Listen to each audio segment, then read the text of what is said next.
함께 나누실 성경 말씀 로마서 12장 1절에서 2절의 말씀, 신약성서 256면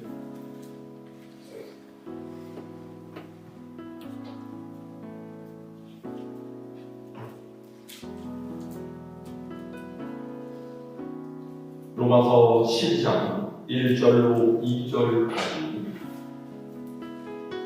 제가 한 절, 여러분이 한 절, 한 절씩 읽을 겁니다. 그러므로 형제들아, 내가 하나님의 모든 자비하심으로 너희를 권하노니 너희 몸을 하나님이 기뻐하시는 거룩한 산제물로 드리라. 이는 너희가 드릴 영적 예배니라.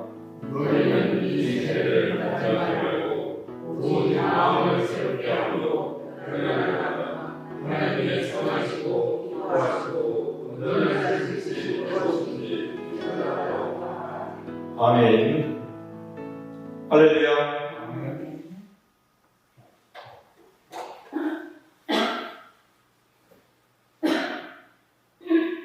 우리의 신앙생활에서는 곧잘 이성과 영성이 충돌을 합니다. 이 이야기를 하기에 앞서서 이성이라는 것이 무엇이고 또 영성이라는 것은 무엇을 말하는지를 좀 살펴봐야 될 것 같아요. 이성이란 사람이 오감으로 받아들인 자극을 뇌의 활동에 의해서 합리적으로 해석해내는 것입니다. 여기서 합리적으로 해석해낸다라는 말은요, 사람이 살아가는 이치에 맞게끔 이해한다라는 뜻이에요. 그래서 이성적인 사고는 원인과 이유를 중요시합니다. 왜? 어떻게 해서 이런 일이 벌어졌는지를 그 사람이 납득할 수 있어야 하기 때문입니다. 이에 비해서 영성이란 보다 직관적이고 감정적인, 문자적으로 풀이하기 어렵거나 설명하기 어려운 영혼과 마음의 영역에서 발생하는 일에 반응을 하고 그것을 받아들이는 것이 영성이죠. 그런데 앞서 말씀드린 대로 우리는 이 이성과 영성을 대립적인 것으로 보는 측면이 있습니다. 우리의 신앙생활에서 특별히 그런 경우가 많은데요. 영적인 사람들은요, 이성적인 사람들을 일컬어서 저 사람 심령이 메말랐다라고 하고 뜨겁지 않다 이렇게 이야기해요. 또 이성적인 사람들은 영적인 사람들을 가리켜서 광적이다, 그러니까 미친 사람 마냥 지나치다라고 너무 오버한다 이렇게 이야기하죠. 무엇이 맞습니까? 어떤 것이 더 낫겠어요? 사실 이 두 가지는 무엇이 낫다, 못하다 이야기할 수 있는 것이 아닙니다. 반대되어 보이는 이 이성과 영성은요, 사실 하나로 연결되어 있고요, 사람 안에 심어주신 다 같은 하나님의 성품이기 때문이죠. 그것을 말하고 있는 것이 바로 오늘의 말씀입니다. 자, 우리 오늘 1절의 말씀을 다시 함께 읽어볼까요? 시작. 그러므로 형제들아, 내가 하나님의 모든 자비하심으로 너희를 권하노니 너희 몸을 하나님이 기뻐하시는 거룩한 산 제물로 드리라. 이는 너희가 드릴 영적 예배니라. 아멘. 사도 바울이 로마 교회의 교인들에게 이야기하는 첫 번째 권면은 너희의 몸을 하나님께서 기뻐하시는 거룩한 산제물로 드리라 라는 것입니다. 너희의 몸을 산제물로 드리라는 것은 아브라함이 아들 이삭을 하나님께 번제물로 바치려고 했던 것처럼 살을 자르고 피를 뿌려서 제사를 드리라는 뜻이 아닙니다. 여기서 너희의 몸이란 우리가 살아가는 일상의 삶을 의미하고 있습니다. 그러니까 우리의 생활이 하나님 앞에 드려지는 구별된 제물처럼 거룩해야만 한다, 이런 뜻인 거죠. 구약시대에 제물로 바쳐지는 가축은요, 금이 없고 성결한 것이어야만 했습니다. 그래서 다리를 절거나 혹은 눈이 멀었거나 혹은 털이 고르지 못한 가축은 제물로 드리지를 못했죠. 그렇기 때문에 농사일에 쓰거나 혹은 나이를 먹은 보통의 가축이 아니라 갓 태어난 깨끗한 송아지나 어린 양, 염소 새끼를 제물로 드렸다. 우리 그리스도인의 삶은 이처럼 하나님께 드린 바 된 것입니다. 이것은 단지 주일날 하루 교회에 나와서 예배를 드리고 봉사하고 헌신하는 것에 그치는 것이 아니라 우리 매일의 삶 전체를 하나님과 연결해서 살아야 한다라는 뜻입니다. 어떤 점에서 교회를 열심히 다니는 것은 쉬운 일입니다. 마치 취미 활동을 하는 것처럼 교회 안에서 마음 맞는 사람들과 어울려서 이런저런 친구도 즐기고 더불어 종교적인 위안도 얻을 수 있기 때문이죠. 하지만 자기의 삶 전체를 하나님께 드리는 것은 어려운 일. 교회를 섬기는 일은 형식적으로 할 수 있지만 자기의 삶 전체를 하나님의 말씀에 맞춰서 살아간다라는 것은 극히 힘든 일입니다. 이런 점에서 사도 바울은 로마 교회의 교인들, 아니 믿는 사람들 모두에게 굉장히 어려운 주문을 하고 있는 것입니다. 일주일에 하루 혹은 하루에 몇 시간, 이런 삶의 일부분이 아니라 전체를 드려야 한다라는 점에서 이 말은 굉장한 부담이 아닐 수가 없습니다. 내 삶을 통째로 갈아엎고 생각이 하나님께 온전히 맞춰지지 않는다면 여간에서 이루기 힘든 일입니다. 물론 여러분, 이런 사실을 이미 잘 알고 있다라고 생각하실 거예요. 힘들고 어렵지만은 어쨌든 그렇게 살아가려고 애쓰고 있다라고 생각하시겠죠. 그런데 이 말의 본래적인 의미를 충분하게 이해하는 것은 그렇게 간단하지가 않습니다. 오늘날 이 시대의 그리스도인, 그 중에서 믿음에 열심히 있는 이들, 이렇게 희생제물처럼 살아간다는 것을 내가 해야만 하는 세상의 일을 좀 접어두고서 믿음 생활, 교회의 일에 더 충성해야 한다라는 의미로 받아들입니다. 그래서 새벽마다 새벽 기도회에 나와서 기도하고 오늘처럼 수요 예배에 참석을 하고 주일에 예배 참석은 물론이거든요. 교회에서 하는 여러 가지 맡은 일에 헌신하고 또 평일에도 교회에 와서 갖가지 일들을 돌아보죠. 물론 굉장히 좋은 모습이고 하나님께서 기뻐하실 믿음의 모양입니다. 한국 교회의 성장은 바로 이런 열심히 있는 신앙의 모습 때문에 이루어진 것이라 이야기할 수가 있습니다. 그런데 바울이 얘기하고 있는 것은 이런 외면적인 현상에 그치는 것이 아닙니다. 그 뒤에 이어지기를 뭐라고 했습니까? 이는 너희가 드린 영적 예배입니다. 그렇죠? 무슨 뜻입니까? 영적인 예배란 보이는 예배. 그러니까 우리가 하나님 앞에 기도하고 찬송하고 말씀을 듣는 그런 외면적인 모습을 뛰어넘는 어떤 것이라는 겁니다. 내 삶의 모든 가치와 의미를 하나님께 두고서 주님을 섬기는 삶을 사는 것입니다. 눈에 보이는 세상의 가치와 이익을 선택하는 것이 아니라 눈에 보이지 않는 하늘의 상급을 선택하고 천국의 삶을 향해서 걸어가는 인생이 되는 거예요. 그런데 사실 이것은 이성과 깊은 관계를 맺고 있어요. 무슨 말이겠습니까? 한때의 감정으로 이런 삶을 살 수 있는 것이 아니라는 거예요.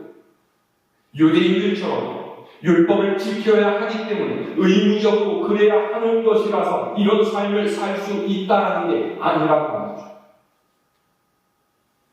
하나님의 뜻을 따라 사는 것이 그분의 자녀된 이로서 마땅한 것이다 라는 판단이 내려져야만 되고, 그래서 하나님의 말씀에 순종하면서 영원의 소망을 구하는 하나님의 백성으로 살아가는 결단이 있어야 합니다.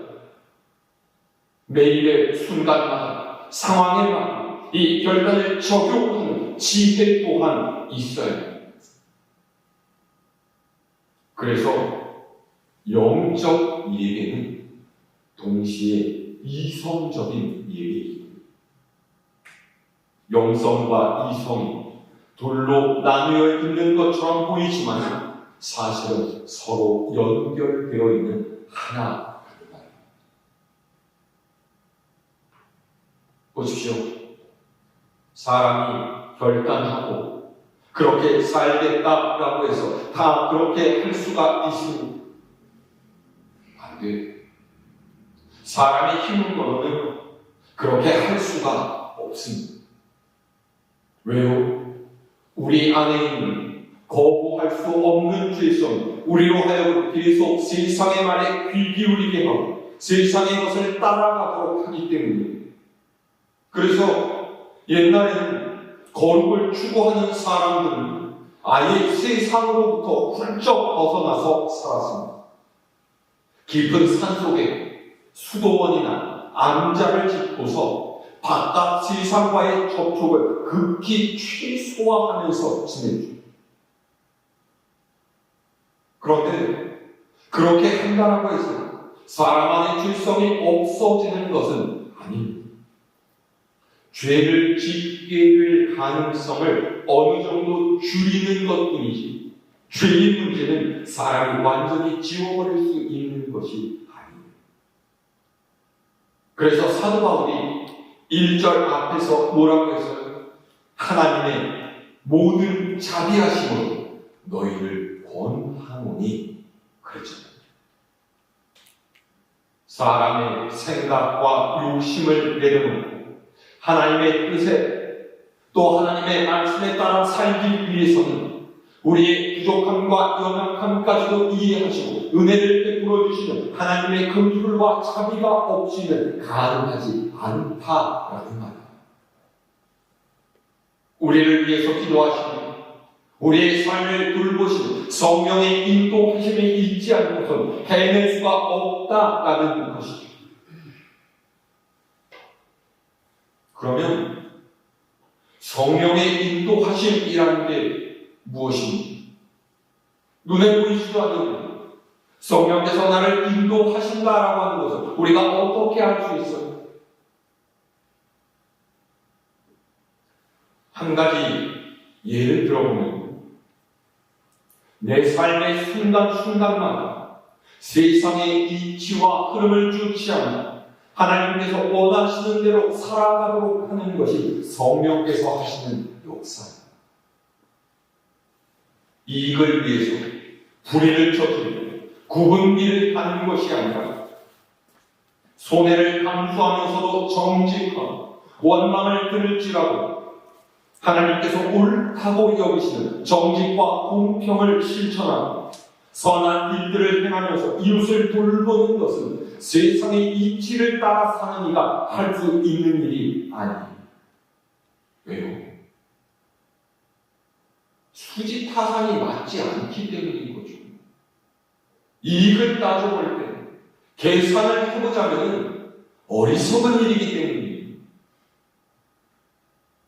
하지만 그렇다는 것을 알면서 하나님께서 원하시는 일이라고 생각하면서 행한다라는 것은 그저 사람의 용기와 결단만 가지고서는 할 수 없는 일, 성령께서 우리를 이끌어 가셔야만 할 수 있는 일이라는 거예요. 예를 들어서 예수님 시대의 바리새인들이 하나님의 뜻을 모르고 율법을 잘 알지 못했던 것이 아니, 그들은 성경을 그냥 통째로 외우는 사람들이었고 신앙 전통을 지키는 데는 전문가들이었습니다. 아주 작은 것들까지도 세세하게 따져가면서 율법을 지키려고 했고, 또 그런 그들의 삶에 자부심을 가지고 있었습니다. 그런데 예수님께서 왜 그들을 야단치시고 회칠한 무덤 같은 존재들이라고 욕하셨겠습니까? 사람들 앞에서는 하나님의 말씀을 잘 지키고 율법대로 사는 것처럼 행동했지만은 사실 그들의 속내는 그렇지 않았기 때문에 그런 행동으로 사람들의 존경을 받고 사회적으로 명성을 쌓으면서 권력과 야합하고 세상의 이득을 얻으려고 하는 것이 그들의 목적이었습니다. 예수님께서는 이런 그들의 마음을 꿰뚫어 보십니다. 그래서 그들의 신앙생활이 하나님께 드려지는 영적인 예배가 아니라 눈에 보이는 형식에만 치우친 가짜 예배라는 것을 아시고 꾸짖으십니다. 그래서 사도 바울이 1절에서 말하는 것을 아주 간단하게 정리했잖아요. 성령의 인도를 따라서 하나님께서 합당하게 여기시는 대로 우리가 살아갈 때에 그것이 하나님께서 기뻐 받으시는 영적인 예배입니다. 너희는 그것에 힘써야 한다. 이런 말입니다. 그렇게 하기 위해서는 우리의 이성과 영성이 함께 작용해야 합니다. 어느 한쪽으로 치우쳐서는 안 됩니다. 영과 육이 조화를 이루어야 온전하게 건강한 삶을 살 수 있는 것처럼 우리의 이성과 영성이 삶에 통합적으로 작용할 때 하나님의 뜻을 이루며 살 수 있다는 것 여러분 기억하실 수 있기를 바랍니다. 자, 그 다음에 2절 말씀 함께 읽어볼까요? 시작! 너희는 이 세대를 본받지 말고 오직 마음을 새롭게 함으로 변화를 받아 하나님의 선하시고 기뻐하시고 온전하신 뜻이 무엇인지 분별하도록 하라. 아멘. 두 번째 본명인 2절의 말씀에서 사도 바울은 세 가지의 당부를 하고 있습니다. 첫 번째가 뭐예요? 이 세대를 본받지 마라. 이 세대를 본받지 말라는 것은 세상의 풍조와 생각을 따라가지 말라는 뜻입니다. 오늘날의 많은 사람들은 자기 행복의 기준을 상대적으로 생각합니다. 그러니까 남이 하는 것 하지 못하고, 남이 즐기는 것 즐기지 못하고, 남이 먹고 마시는 것 내가 하지 못하면 나는 행복하지 않다, 불행하다, 이렇게 여긴다라는 말입니다. 왜 사람들이 명품을 좋아하겠습니까? 예를 들어서 1000만원짜리 샤넬백을 사려고 사람들이 백화점 앞에 줄 서는 이유가 무엇이겠습니까? 그것이 다른 가방보다 100배나 더 튼튼하기 때문이에요. 100배나 더 이쁘기 때문에 그렇습니까? 아니에요. 다른 사람이 갖지 못하는 희소성 때문에 그런 거죠. 남들이 갖지 못하는 것, 남들이 누릴 수 없는 것을 누리고 그것을 자랑하고 뽐낼 수 있는 것이 명품이라는 것의 가치입니다. 그런데 바울은 그렇게 할 필요가 없다는 거예요. 그것이 너희의 영혼을 살찌게 하지 못하고 하나님께서 그것을 기뻐하시지 않는다라는 것입니다. 그런 헛된 것보다 훨씬 더 귀중한 것을 위해서 애써야 한다는 겁니다. 그런데 그렇게 하기 쉽습니까? 쉽지 않아요. 우리의 죄성은 굉장히 여러 가지 것들을 품고 있죠. 그 중에는 교만도 있고, 허영심도 있고, 또 질투심도 있어요. 아무리 버리고 없애려고 해도 그럴 수가 없는 것들이죠. 그러면 어떻게 해야 될까요?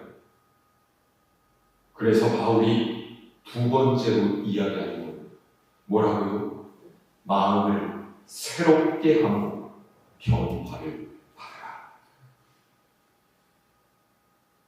여기서 마음이라고 하는 것은 우리의 속사람입니다. 겉사람이 아무리 바뀌어 보았자 우리의 삶이 그렇게 많이 달라지지 않아요. 우리 권사님들 비싼 미장원 가서 머리를 7가지 무지개 색깔로 염색하고 파마하고 얼굴에 보톡스만 굉장히 비싼 옷 사용다라고 해서 여러분 삶이 굉장히 가치 있는 삶이 되겠습니까? 그렇지 않습니다. 나무는 그 뿌리가 중요한 것처럼 사람에게 가장 중요한 뿌리는 바로 마음입니다. 마음을 어떻게 새롭게 할까요? 어떻게 새롭게? 간단합니다. 예수님께 내 마음의 중심을 내어드리면 되는 거예요. 예수님을 내 마음에 모셔드리고 그분께 삶의 초점을 맞추면 우리의 삶이 달라지게 되어 있습니다. 예수님을 믿은 지 한참 되었는데 내 삶에 변화가 없다라면 예수님보다 더 중요하게 생각하는 것들을 내 마음을 채우고 있기 때문인 거죠. 예수님께서 원하시는 대로 사는 것이 아니라 내 마음에 원하는 대로 살기 때문에 이 시간 내 마음에 진실로 주님을 모시고 있는지 주님의 뜻이 내 마음을 주장하고 있는지 다시 한번 살펴보는 여러분이 될 수 있기를 바랍니다. 자, 마지막 세 번째로 사도 바울이 당부하는 것 무엇이니? 하나님의 선하시고 기뻐하시고 온전하신 뜻이 무엇인지를 분별하라 라고 했어요. 하나님의 뜻을 분별한다 라고 하는 것은 이성과 영성이 동시에 작용하는 문제입니다. 하나만 작용해서는 안 됩니다. 그리고 어느 한 대로 그치고 마는 것이 아닙니다. 매일의 삶에서 계속해서 하나님께 묻고 구해야 합니다. 그렇기 때문에 매일 하나님의 말씀을 묵상하면서 그 앞에서 우리를 돌아보는 일이 필요합니다. 오늘 성경의 말씀은 그리스도인의 믿음과 삶이 무엇인지를 규정하는 굉장히 중요한 주제라고 할 수가 있습니다. 우리는 세상에서 살지만 하나님께 속한 사람입니다. 이성에 따라 말하고 행동하는 존재이지만 또한 영성으로 하나님의 살아계심을 드러내는 존재입니다. 예수 그리스도를 통해서 하나님께서 우리에게 주신 구원의 기쁨과 은혜를 세상에 나누고 베풀며 전도하는 이들이어야 합니다. 선한 말과 행동으로 하나님 백성의 의로움을 세상의 사람들 앞에서 증명하면서 살아야 합니다.